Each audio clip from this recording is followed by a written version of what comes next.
Welcome students, study at the rate Uttarakhand के online platform में आपका स्वागत है। उत्तराखंड की डिस्ट्रिक्ट सीरीज जिसमें हम लोग पिथौरागढ़ को लेकर चल रहे थे, आज उसका पार्ट 2 है। जिसमें उससे पहले क्लास में हम लोगों ने सारी इसकी भौगोलिक व्यवस्था, इसके इतिहास को, गुजरने हुए राष्ट्रीय राजमार्ग, पर्यटक स्थल आदि सभी को हमने देखा था। ठीक है, तो लास्ट क्लास में हम लोगों ने जो अस्कोट कवर कर लिया था, और अस्कोट के बाद हम लोग अब मंदिर कवर करते हैं, पिथौरागढ़ जनपद में स्थित प्रमुख मंदिर। ठीक है, तो आगे बढ़ते हैं। तो पाताल भुवनेश्वर मंदिर के बारे में आपको मैंने पहले ही ब्रीफ कर दिया था। ठीक है, तो पाताल भुवनेश्वर एक बेसिकली गुफा है। ठीक है, इस गुफा की खोज आदिगुरु शंकराचार्य ने करी थी। ठीक है, ये हमने तब जब पर्यटक स्थल पढ़ रहे थे तब हमने इस चीज़ को कवर किया था। ठीक है, तो सेम चीज़ है। तो इसमें क्या है कि ये एक बेसिकली पाताल गुफा एक मंदिर का है जिसे पाताल भुवनेश्वर मंदिर कहते हैं। और इस मंदिर में सूर्य, विष्णु, महेश, उमा आदि की प्राचीन मूर्तियां हैं। यहाँ पे आप इस मंदिर को देख सकते हैं। बहुत ही इंपॉर्टेंट मंदिर है ये पिथौरागढ़ के परिप्रेक्ष्य में अगर बात करें हम लोग तो। ठीक है, उसके बाद एक मंदिर आता है हाट कालिका मंदिर। जब हम गंगोली हाट पढ़ रहे थे तब भी हमने इसको बारे में बात कर लिया था। ठीक है, तो हाट कालिका मंदिर ये गंगोली हाट में स्थित है। बहुत इंपॉर्टेंट मंदिर है ये भी, क्योंकि इस मंदिर को सेना के जवानों का रक्षक, जहाँ की जो देवी है उसको सेना के जवानों को रक्षक मानी जाती हैं। और सेना के जवान यहाँ पर आके पूजा अर्चना करते हैं, और बॉर्डर पे या युद्ध में जाने से पहले एक बार यहाँ पे जरूर दर्शन करे जाते हैं। यहाँ पर यहाँ की मान्यता है कि यहाँ पे जवानों की माता रक्षा करती है। ठीक है, तो ये दो महत्वपूर्ण मंदिर थे। और आगे बात करते हैं थल केदार मंदिर। ठीक है, तो जो थल केदार मंदिर है ये बेसिकली जो है नदी तंत्र हम पढ़ेंगे, सरयू और काली नदियों के बीच स्थल है। ठीक है, सरयू और काली नदी का जहाँ पर संगम होता है, ठीक है, वहाँ पर ये बीच स्थित है। तो वहाँ पर क्या है, थल केदार नाम से महादेव विराजमान है। ठीक है, तो ये हो गया थल केदार मंदिर, ये पिथौरागढ़ इंपॉर्टेंट है। और यहाँ पर देखिए सर्दियों के समय में किस प्रकार यहाँ पर बर्फ़ जमी रहती है। ठीक है, तो एग्जाम में डायरेक्टली क्वेश्चन आता है कि थल केदार मंदिर कहाँ पर स्थित है, तो ये पिथौरागढ़ जनपद में हो जाएगा। इसी प्रकार एग्जाम में क्वेश्चन आते हैं। बहुत ज़्यादा डीप में पूछेंगे तो ये किन नदियों के मध्य स्थित है, तो सरयू और काली नदी के। ये दो पॉइंट आपके एग्जाम के पॉइंट ऑफ व्यू से इंपॉर्टेंट है।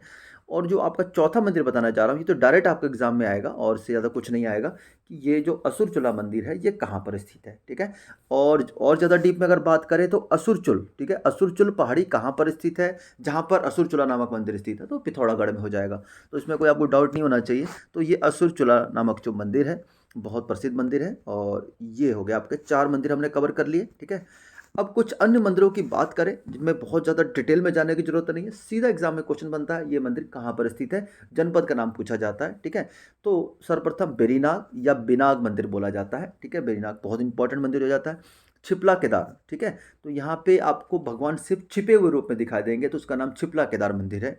इस प्रकार जयंती मंदिर, ध्वज मंदिर, ठीक है, देवल समेत मंदिर, कोटली का विष्णु मंदिर। ठीक है, कोटली का विष्णु मंदिर, ये चमोली और पिथौरागढ़ में कन्फ्यूजन होता है, आप चीज़ को याद रखिएगा। कोटली का विष्णु मंदिर ये पिथौरागढ़ में स्थित है। ठीक है, और चौमू देवता का मंदिर ये भी प्रमुख मंदिर हो जाता है। ठीक है, और बाकी मैंने आपको सूर्य मंदिर सारे बता दिए थे उत्तराखंड में। जब चमोली को बताया था, उत्तरकाशी बताया था, मैं सारे सूर्य मंदिर बताए थे। और उसमें आपको ये भी बताया था कि मढ़ का जो सूर्य मंदिर है वो कहाँ स्थित हो जाएगा, ये पिथौरागढ़ में स्थित हो जाएगा। ठीक है, तो ये मंदिर थे। और इनमें कोई भी ऐसा नहीं कि जो इंपॉर्टेंट ना हो एग्जाम के पॉइंट ऑफ व्यू से। बेरीनाग मंदिर, छिपला केदार मंदिर, जयंती ध्वज मंदिर, देवल समेत मंदिर, कोटली का विष्णु मंदिर, चौमू देवता का मंदिर और मढ़ का सूर्य मंदिर, ये सारे इंपॉर्टेंट हो जाते हैं। इनमें आपको ये नहीं कह सकते कि ये इंपॉर्टेंट है और ये आप पढ़िए या ना पढ़िए, तो आपको ये जो तो याद करनी पड़ेंगी। ठीक है, तो ये जो चित्र है ये मढ़ का सूर्य मंदिर का जो चित्र है, तो यहाँ से आप इसको देख भी सकते हैं और दर्शन भी कर सकते हैं। ठीक है, तो ये तो मंदिर हमने सारे कवर कर दिए। उम्मीद करता हूँ ये सारी चीज़ें आपको समझ आ गई होंगी। ठीक है, आगे देखते हैं हम लोग।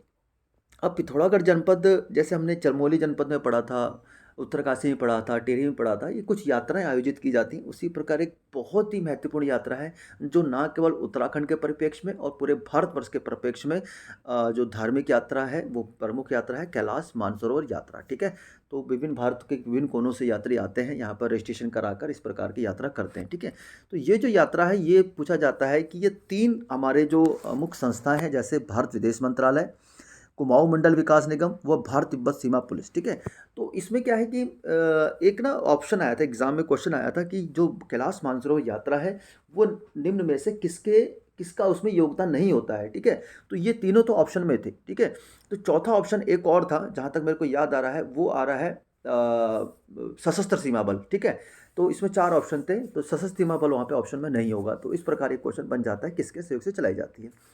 तो प्रतिवर्ष जून से सितंबर के महीने में यह यात्रा का आयोजन किया जाता है। 40 दिनों की यात्रा है। इसका मार्ग देखिए, अल्मोड़ा से कौसानी जाते हैं, फिर डीडी हाट, धारचूला, ये दवा घाट लिख दिया गलती से, तवा घाट होगा, तवा घाट, और लिपुलेख दर्रा। मेन है कि कैलाश मानसरोवर यात्रा लिपुलेख दर्रे से होकर गुजरती है, जिससे वो तिब्बत चीन में प्रवेश करती है। ठीक है, तो अभी क्या है, कैलाश पर्वत कहाँ पर स्थित है, चीन में स्थित है, जो पुराना नाम तिब्बत था जहाँ पर, और वहीं पर मानसरोवर झील स्थित है। ठीक है, मानसरोवर झील से आप जानते हैं जहाँ से सिंधु नदी का भी उद्गम होता है, और वहीं से सतलुज नदी का भी उद्गम होता है, अगर आपने भूगोल में पढ़ा होगा। और इसी के दक्षिण में, ये पश्चिम में है मानसरोवर ताल, मानसरोवर झील, और दक्षिण में है राकस ताल, जहाँ से किसका उद्गम होता है, ब्रह्मपुत्र नदी का होता है। तो आप इतना चीज़ तो जानते होंगे। ठीक है, इसके अतिरिक्त कैलाश पर्वत को गण पर्वत और रजतगिरी पर्वत भी कहा जाता है। ये एग्जाम में क्वेश्चन बना हुआ है। ठीक है, इसलिए को ऐड किया गया है कि किस पर्वत को कैलाश गण पर्वत और रजतगिरी पर्वत कहा जाता है। तो ये गण पर्वत के नाम से, रजतगिरी पर्वत के नाम से आया था एग्जाम में। ठीक है, तो आप याद रखेंगे, इन दो नामों से कैलाश पर्वत को पुकारा जाता है। ठीक है, तो ये है आपका कैलाश मानसरोवर यात्रा। ठीक है, और यहाँ पर आपको कैलाश पर्वत, ये है जो चित्र है ना, ये वाला, ये चित्र है, ये कैलाश पर्वत का चित्र है। ठीक है, और यात्री किस पर, बहुत कठिन मार्ग है, लेकिन सेना और विदेश मंत्रालय का बहुत इसमें सहयोग रहता है। ठीक है, अब देखिए, ये यात्रा कहिए, यात्रा कहिए, यात्रा एक उत्सव का बोला जाता है। ठीक है, तो ये हिल यात्रा उत्सव एक बहुत ही प्रमुख उत्सव है। जैसे कि आपने चमोली में आपने सुना होगा रामायण महोत्सव जिस प्रकार से चमोली में मनाया जाता है, उसी प्रकार से मुखौटा नृत्य एक प्रकार का यहाँ भी आयोजन किया जाता है, जिसे हिल यात्रा उत्सव कहा जाता है। तो ये पूछा जाता है कि कौन सी घाटी में आयोजित किया जाता है। ये सौर घाटी में, समीप है नेपाल, और ये भारत का एक संकलन कल्चर, मतलब कल्चर है, दो एक तरीके से समाहित करता है दोनों चीज़ों को, भारत की संस्कृति और नेपाल की संस्कृति को। ठीक है, तो मिला जुला स्वरूप है। और इसमें क्या है कि बैला का मुखौटा पहने हुए लोग नृत्य करते हैं, जिसे मुखौटा नृत्य भी कहा जाता है।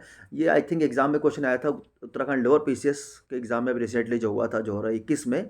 तो उसमें क्वेश्चन आया था कि जो कौन सा इसमें मुखौटा नृत्य के नाम से प्रसिद्ध है, तो हिल यात्रा एक पिथौरागढ़ का आया था क्वेश्चन। इसी प्रकार इसमें जो महोत्सव का प्रमुख आकर्षण केंद्र है लखिया भूत, ये लखिया भूत है, ये प्रमुख आकर्षण का केंद्र होता है। और इसी प्रकार जो नेपाल में जो मनाया जाता है, इसे इंद्र यात्रा उत्सव के रूप में इसी प्रकार से मनाया जाता है। तो ये था हिल यात्रा उत्सव के बारे में। डायरेक्ट एग्जाम में क्वेश्चन आता है हिल यात्रा उत्सव कहाँ मनाया जाता है। तो ये गांव है कुमेर व बजेटी गांव। ठीक है, इसमें मुख्यतः आयोजित किया जाता है। तो ये था हिल यात्रा उत्सव के बारे में। अब कुछ प्रमुख मेलों की अगर बात करें, तो एक बहुत ही प्रमुख मेला हो जाता है जौलजीबी मेला। बहुत बार एग्जाम में क्वेश्चन बना हुआ है, जौलजीबी मेला का आयोजन कहाँ पर होता है। काली और गौरी गंगा का संगम होता है, बहुत बार एग्जाम में क्वेश्चन बना हुआ है ये।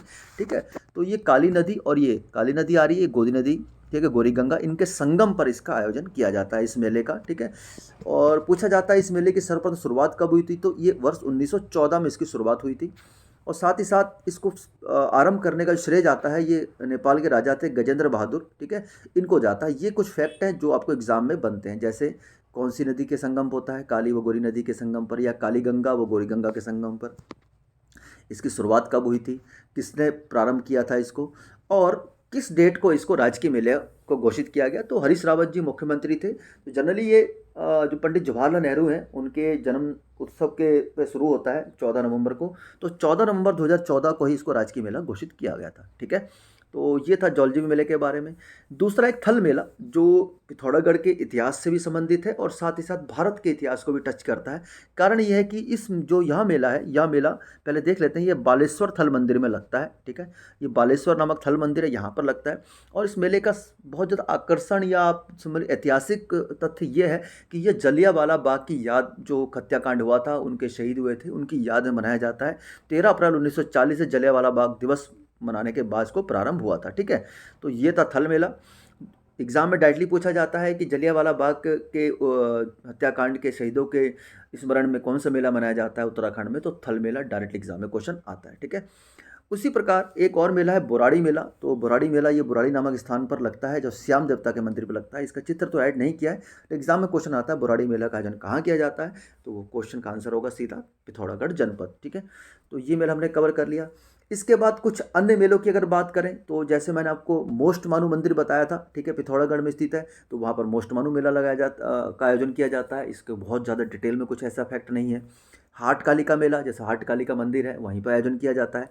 रामेश्वर मेला, इसके बारे में ये जानकारी है कि सरयू और रामगंगा नदी, ठीक है, सरयू और रामगंगा नदी का संगम होता है, ठीक है, वहाँ पर ये प्रतिवर्ष रामेश्वर तीर्थ स्थित है। अभी हम लोग मैप में कवर करेंगे, और मैंने जो नदी तंत्र वाले में आपको बताया भी था तो यहाँ पर प्रतिवर्ष का आयोजन किया जाता है।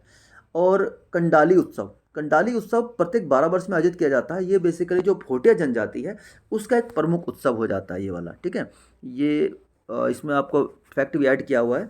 कंडाली फेस्टिवल ऑफ पिथौरागढ़ है festival held by the Bhotia tribe of Pithoragarh district of Uttarakhand state in India, ठीक है। तो इस प्रकार पारंपरिक प्रधान में भोटिया जाति के लोग यहाँ पे नृत्य करते हैं और इस उत्सव को मनाते हैं, ठीक है। तो एग्ज़ाम के लिए तो सिर्फ यही है कि 2 पॉइंट बनते हैं कि भाई कंडाली जो उत्सव है वो किस जनजाति का प्रमुख उत्सव है, तो उसमें आपको भोटिया, थारू सारी जनजाति दे दी जाएंगी पांचों की, तो उसमें आपको उत्तर लगाना पड़ेगा भोटिया जनजाति। दूसरा, कंडाली उत्सव कहाँ आयोजन किया जाता है, तो सिंपल पिथौरागढ़।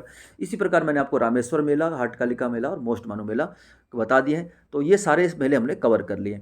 तो आज का सेशन यहीं पे हम क्लोज करना चाहते हैं, और जो नेक्स्ट सेशन रहेगा उसमें हम लोग नदी तंत्र, प्रमुख जो आपके ग्लेशियर हैं वो पढ़ेंगे, और साथ ही साथ इसका प्रशासनिक ढांचा और पिथौरागढ़ जनपद से बिलोंग करने वाले प्रमुख व्यक्तित्व जिनका उत्तराखंड के इतिहास में बहुत बड़ा योगदान है, ठीक है, उत्तराखंड के विकास में योगदान है, तो उनको हम कवर करेंगे।